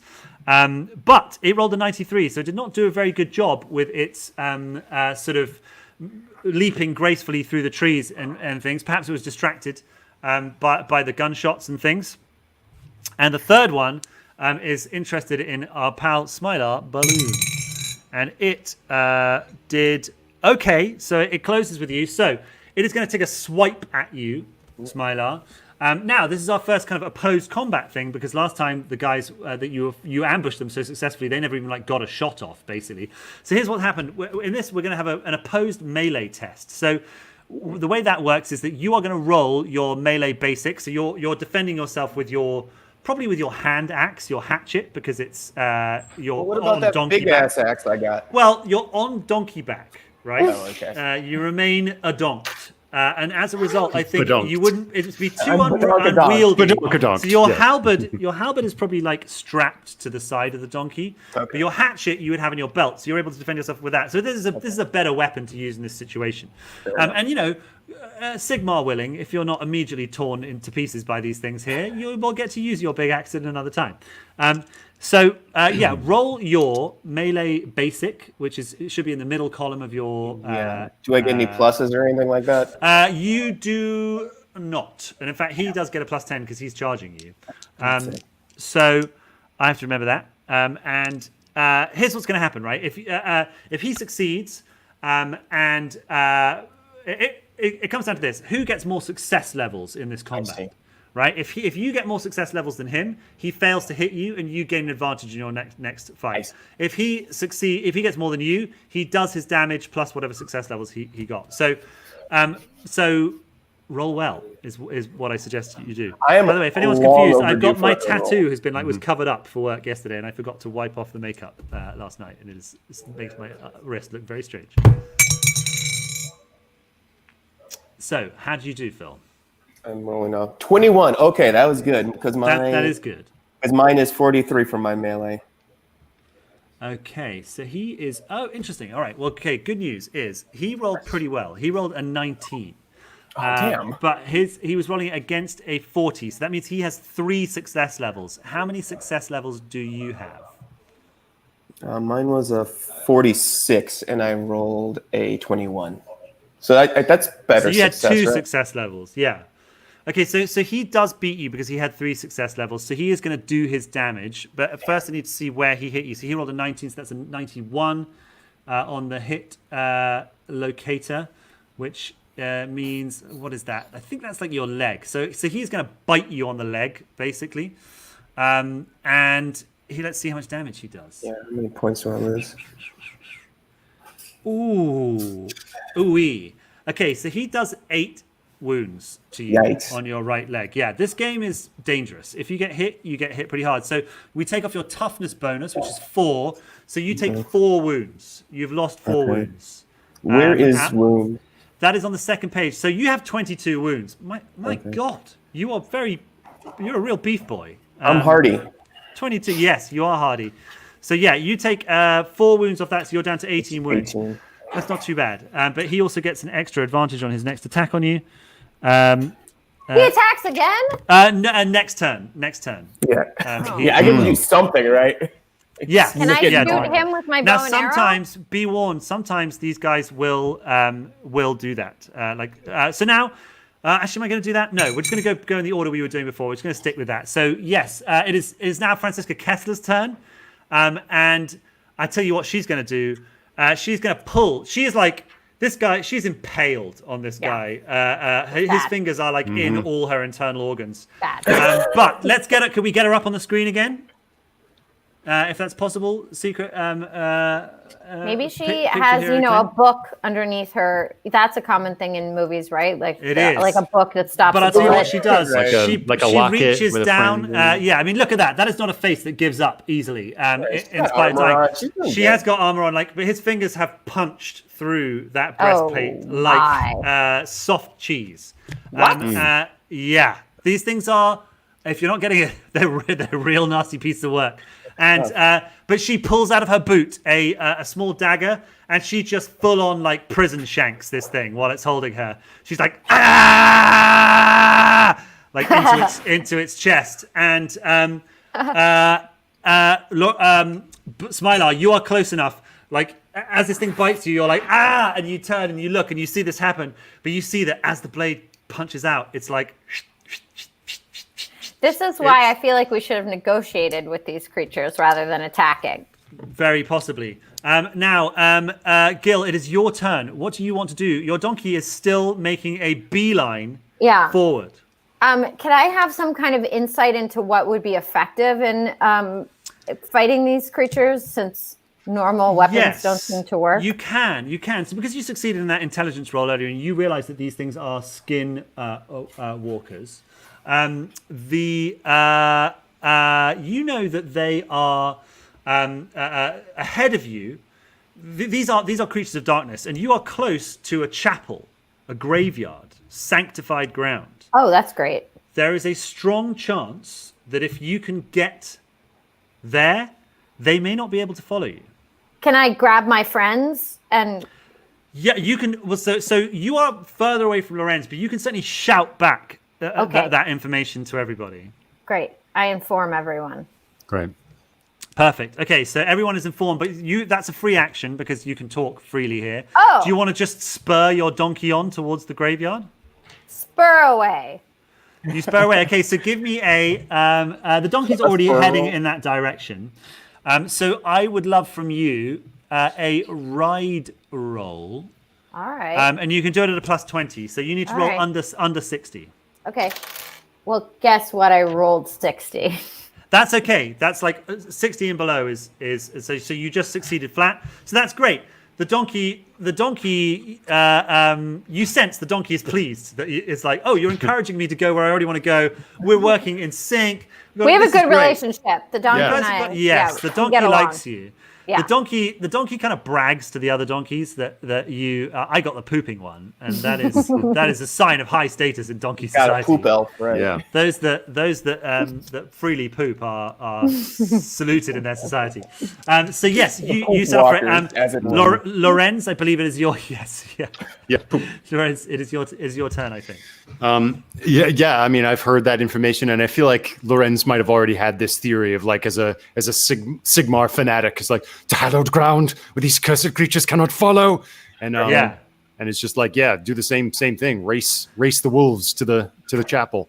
Perfect. Okay, so you can give me a ride roll as well at a +20 because your donkey is heading in that direction. So this is just to make sure that like you guys are keeping up because you do have one on your tail, one set off after you guys.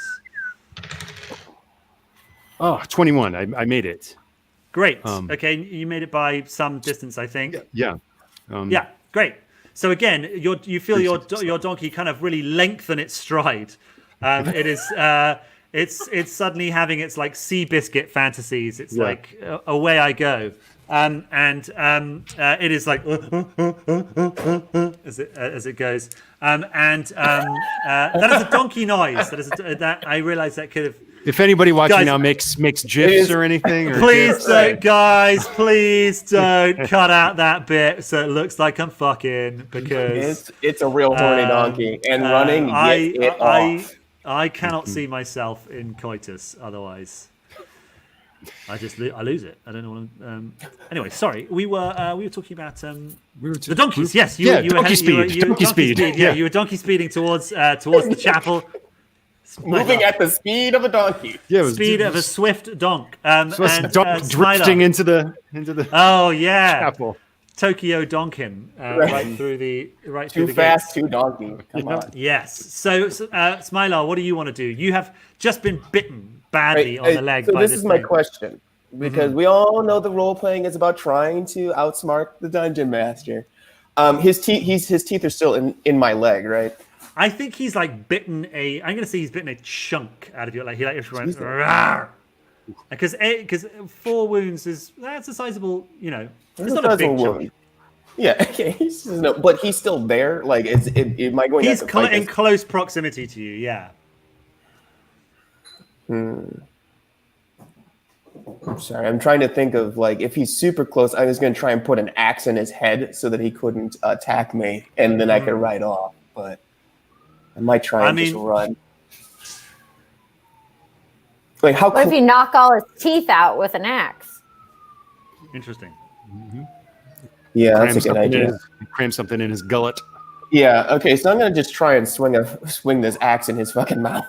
Sure. Okay. So you are mounted and he is dismounted. So that does give you that gives you an advantage. And I'm close too, right? Yeah. And I should have given you that on the last turn. So I tell you what, I'm going to give you a double advantage. Sweet. So you can do your melee basic at a +20. Melee basic at a +20. And I'm gonna rob him of his advantage. He had an advantage, but I'm gonna rob him of it.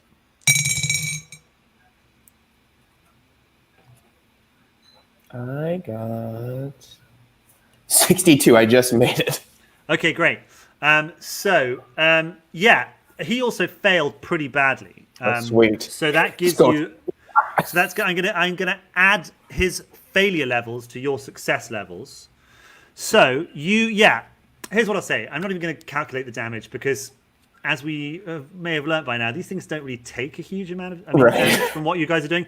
But in this instance, you're up there and you just like, wham, bring your axe down on its like open mouth that is like up at you on your donkey, and you just shear through the bottom of its jaw, like. Hell yeah. Like its bottom jaw just like comes off and like bam hits the ground, and then like kind of in front of you like almost flips and like the jaw almost like runs away into the undergrowth, and it's like and it's like tongue. Have you ever seen those sun bears? Do you know what I mean by them? Maybe sometimes you see them in the zoo, and they have incredibly long tongues that just like hang flopping. And this thing's tongue is like flopping out of the bottom of its throat. And I'm going to say that was your action. That was your action, but you can still do your move. So you are now free to make a move. So here's what I want you to do. I want you to give me a ride donkey roll, and I'm going to say also you're at a plus 30 for that because. You are you have now, your success is again running through your body, communicating to the donkey. The donkey is biddable. It is like, this guy's a tough guy. There's the sun bear with a long tongue. Yes, It looks a bit like that, although not. I mean, how adorable is that goddamn bear? I want to kiss its face. Cute. Yeah, I had to look it up too. Right. Cute. I know they are very adorable, but yes, this is not adorable. It's horrid. But those are. Yeah, some days are great, but yeah. So Phil, give me a I just rolled, and great news, everybody. My ride was a 58, and I got a 32. Great. Okay, so you kick your heels into your donkey's flank. It does a full on like rears up and then just like sets off, and you guys are dashing hell for leather for the sanctuary of the graveyard. Behind you, casting a look over your shoulder, a marigold at the front probably looks back at her shoulder, and you see this thing just go boom like this to Franziska Kessler, who is like just torn in half in like a shower of blood. Yikes. It doesn't look like she's going to be able to walk that one off, not least of all because her legs are over there. And this thing, that was its action, and then its move, it turns, and it just like boom starts like coming after you. And this one is the biggest of the three. They're kind of slightly, as you look at them, you start to see not just from the scraps of clothing, there's a slight delineation between each of them. Then it's the next one that was chasing after Lorenz and Marigold earlier. Let's see how he does. He actually doesn't do that well. So he's chasing you, but he is still trying to, like, it's slippery, it's icy. You are like, both of you are like praying to Marigold, to the elven gods. Lorenz to Sigmar, just like, let my donkey keep its footing, because the ground here is like a very icy and potholed and bad. And Phil, you are behind them, and then the one whose jaw you tore off, you cast your shoulder, a look over your shoulder, and you just see like another jaw like comes pushing out from beneath its face, and it starts coming after you. And okay, everybody simultaneously give me a ride roll this time, again at a plus 30, because you guys are in full flow and you're just steering your donkeys very slightly. Marigold, what happened? 69 against, what did you roll? What is your ride at a plus 30? Hold. I can find it here as well. Rolled 69 against the 70. Yeah, you made it. Ooh-wee. Ross, Phil, 30, how did you do? 30 on a 57. Very good. Smilar. Smilar's got a face. 9 out of 58. Oh, baby! Fortune? Do you have any fortune points left? Yeah, I'm going to have to. Yeah, I still have 2 fortune points left. All right, luckily humans have quite a lot of fortune points because the gods favor them for reasons best known to them. Let's see, I'm rolling now. 34. Okay, so you keep against the 58. Against the 58. Okay, that's great. But let's see how they do, because they are chasing you. The first one. Ooh, that is a 9. Okay, so he's done extremely well. Let's see how the next one did. Oh, an 11. Oh. And the final one. Holy shit. Guys. He rolled a 1. I'm taking my choice and I'm going home, guys. So, from behind you, rubba-boom, rubba-boom, rubba-boom. These things are closing with you. They are fast. They are strong. You are just on these little donkeys. And like you are getting closer and closer and closer. Probably 15 yards in front of you are the gates to this this chapel. There's kind of like there's like a little gate archway entrance thing, and then a sort of a spiky fence that runs all the way around the graveyard that's outside the chapel.